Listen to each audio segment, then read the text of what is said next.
In the distant kingdom of Mbanta, where vast savannas stretched as far as the eye could see, and rivers lazily wound through the landscape, lived the majestic Queen Amara.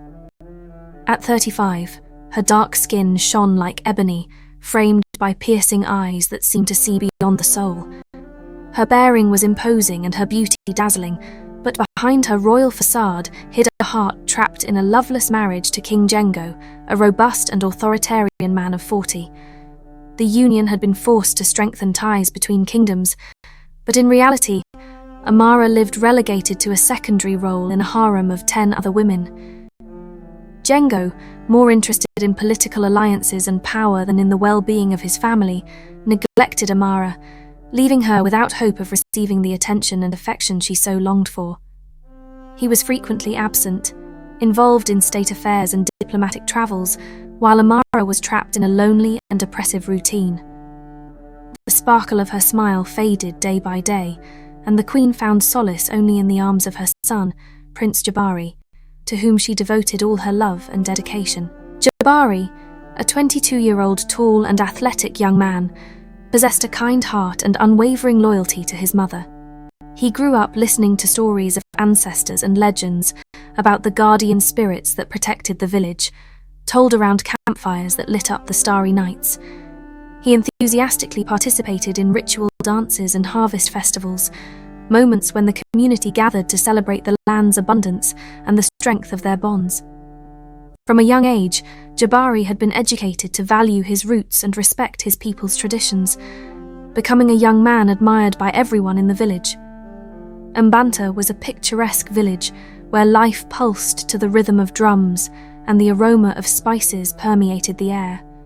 The dirt streets were always lively, with children running and playing, while adults attended to their daily tasks. The markets bustled with activity, with colourful stalls displaying a variety of fruits, vegetables, and local crafts. It was a place where ancestral traditions were still honoured and community values were preserved. The houses were made of mud and thatch, decorated with vibrant paintings that told stories of past generations. At the foot of the green mountains surrounding the village, the fields extended as far as the eye could see. Men and women worked side by side under the scorching sun to ensure a bountiful harvest that would sustain everyone. In the crystal-clear rivers, fishermen cast their nets, bringing home fresh fish that would be prepared in delicious stews. Life in Mbanta was simple but full of meaning, and every member of the community played an essential role in collective well-being.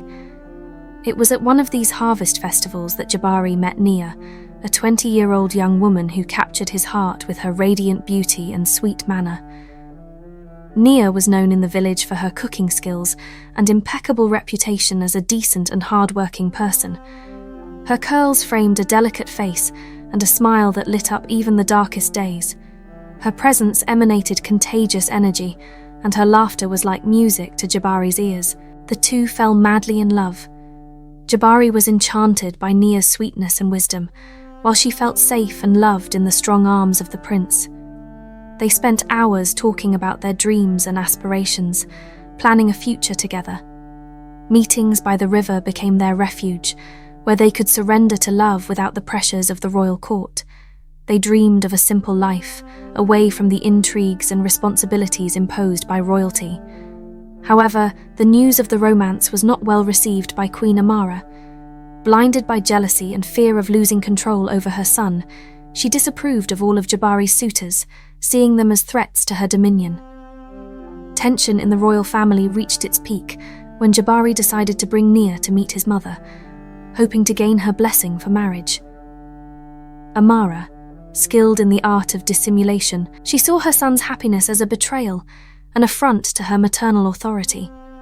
Determined to separate them at any cost, the queen began weaving a web of intrigues and manipulations. She spread malicious rumours about Nia, questioning her virtue and loyalty. Gossip spread like wildfire through the village, fueled by the envy of those who could not bear to see the prince happy. Amara also bribed servants to spy on the couple, looking for any slip-up that she could use against them. Jabari, torn between love for his mother and passion for Nia, vainly tried to calm tempers. He pleaded with the queen to reconsider her position, arguing that Nia was a virtuous woman and that his love for her was true. However, Amara remained inflexible, blinded by the obsession of keeping her son under her control. Clashes between the queen and the young couple became more frequent and intense. Amara spared no effort to sabotage the wedding preparations, from spreading malicious rumors to hiring sorcerers to cast curses on Nia. The whole village followed events with apprehension, fearing the spirit's wrath might be awakened by so much discord. The village elders, known for their wisdom and ability to interpret the spirit's signs, were also worried about the queen's actions and their impact on Mbanta's spiritual balance. King Jengo, always absent and indifferent to family dramas, finally perceived the seriousness of the situation when Nia, desperate, threw herself at his feet, begging for justice. She revealed that she was pregnant with Jabari and feared for the safety of her unborn child. Shocked by his wife's cruelty, the king decided to take control of the situation. In a public pronouncement, King Jengo declared his support for Jabari and Nia's marriage, ordering the ceremony to proceed as planned. He also warned Amara about the consequences of her inappropriate behavior, threatening to exile her from the kingdom if she persisted in her schemes. This decision marked a crucial turning point in the plot. Facing imminent defeat, Amara, consumed by rage and humiliation, vowed revenge. She retreated to her chambers, brooding over her bitterness and plotting one last desperate act. On the eve of the wedding, while the village prepared for the celebration, the queen prepared a deadly poison, intended to end Nia's life and consequently Jabari's happiness. That night, Nia had a disturbing dream where the guardian spirits warned her of impending danger. She woke up startled, with a racing heart and the certainty that something terrible was about to happen. Without wasting time, the young woman ran to Jabari's chambers, ready to reveal her suspicions. Together, the prince and his beloved devised a plan to unmask the queen. They replaced the poison with a harmless liquid and waited for the moment when Amara would attempt to execute her sordid plan. When the queen offered Nia a cup of wine during the wedding banquet, the trap was revealed before all the guests. King Jengo, enraged by his wife's betrayal, ordered the guards to arrest her. Amara, seeing herself cornered, begged for mercy, claiming that everything she had done was out of love for her son. However, her pleas fell on deaf ears, for her malice and obsession had surpassed all limits. In a public trial, the queen was sentenced to perpetual exile, stripped of her titles and privileges. She left Mbanta humiliated and dishonoured, carrying only the bitterness of her wrong choices. The image of the once powerful queen, now transformed into a lonely and bitter figure, spread throughout the village, serving as a reminder of the consequences of letting envy and hatred consume the heart. With Amara's departure, a new chapter opened in Jabari and Nia's life. The marriage was celebrated with great joy, and the whole village rejoiced in the union of the young lovers. They moved to a simple house on the outskirts of the village where they could build a life together away from court intrigues. In that house, surrounded by nature and the community's affection, they began to live the love they had always dreamed of. Months later, Nia gave birth to a healthy girl whom they named Zuri, meaning beautiful in the local language. The child's arrival brought even more happiness to the couple, who devoted themselves with love and dedication to raising their daughter. Zuri grew up surrounded by her parents' love and the guardian spirit's protection, blessing the family with health and prosperity. Over the years, Jabari became a wise and respected leader, following in his father's footsteps in governing the kingdom. He worked tirelessly to promote justice and equality among his people, always counting on his beloved wife's support and advice. Jabari's dedication to his people and pursuit of justice earned everyone's admiration, making him a beloved and respected leader. Nia, for her part, became a beloved figure in the village, known for her generosity and compassion. She founded a charity home where she took in the needy and orphans, offering them food, shelter, and care. Her gentle heart and determination to help others were admired by all. Nia's charity home became a symbol of hope and kindness, a place where the most vulnerable found comfort and support. The couple's happiness was not limited to family life. Jabari and Nia worked together to improve living conditions in Mbanta, implementing community projects that benefited everyone. They built schools where village children could receive education and learn about their traditions and culture. They also promoted the construction of a health centre, ensuring that everyone had access to medical care. The village elders, who had once expressed concern about Amara's actions, now saw with satisfaction the restored harmony and Mbanta's continued progress. Community celebrations became even more meaningful, with everyone coming together to honour the guardian spirits and give thanks for the blessings received. The festivities were a spectacle of colours and music. The ritual dances, performed with grace and precision, told stories of bravery, love, and sacrifice. The songs echoed into the night, elevating the village's prayers to the starry skies. Nia, always present, prepared delicious feasts that were shared among all, strengthening bonds of friendship and solidarity. One of the year's most anticipated events was the Harvest Festival, a celebration symbolizing the land's abundance and generosity.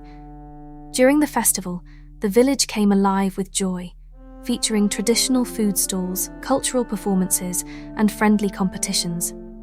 As community leaders, Jabari and Nia played a central role in the festivities, and their presence was met with enthusiasm and respect. However, not everything was always perfect. Life in Mbanta also brought challenges and hardships. Drought occasionally affected the crops, and diseases could spread quickly. In those difficult times, Jabari's leadership and Nia's compassion were essential. They mobilized resources, sought external help when necessary, and worked tirelessly to ensure no one was left helpless. Jabari, recalling his father's lessons and the elders' teachings, developed a governance policy based on transparency and community participation. He established councils where representatives from different parts of the village could discuss problems and propose solutions. This collaborative approach strengthened social cohesion and encouraged a sense of collective responsibility. Over time, Mbanta became a model of prosperity and harmony for neighbouring kingdoms. Visitors from other villages came to learn from Jabari and Nia's practices, taking ideas and inspiration to improve their own communities. Mbanta's positive influence spread, and Jabari and Nia's legacy grew, transforming the region into a place of hope and cooperation. Zuri, growing up in such an enriching environment, showed an acute intelligence and a generous heart from an early age. Her parents taught her to value traditions and respect all community members.